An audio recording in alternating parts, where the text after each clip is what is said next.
Another day, another basketball stories na naman ang pagkikwentuhan natin.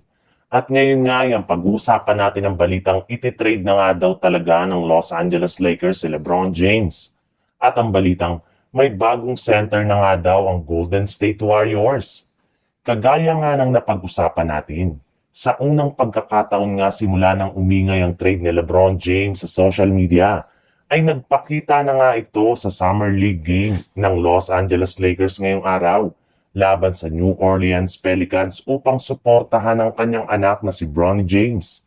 At kasabay nga niyan, ay inimbitahan nga siya ng mismong ESPN sa kanyang broadcast para sa pag-uusap ang mga nagsilabasang rumors patungkol sa kanya ng mga nagdaang araw. Ngunit agad rin naman nga nitong tinanggihan ng harap-harapan gayong ayaw na nga niyang dagdagan pa ang dramang ginagawa ngayon ng mga NBA analyst. May lumabas ngang balita ngayong araw mula kay Dave McMenamin ng ESPN. Nakasabay nga ng paglabas ng balitang posibleng pag-alis na ni LeBron James sa Los Angeles Lakers, ay meron na nga daw agad 4 na kupunan ang nagbigay ng interes sa pagkuha sa kanyang serbisyo. Kaya mukhang matutuloy na nga talaga ngayon ang trade ni LeBron James sa mga susunod na linggo. Sa ibang balita naman, base rin naman nga sa pinakahuling inilabas ng isang NBA insider, patuloy pa rin nga daw talagang nakikipag-usap ang Golden State Warriors sa kanilang target center na si Al Horford para mapilit ito na hindi muna magretiro sa NBA at maglaro pa sa kanyang team ng at least isa pang taon.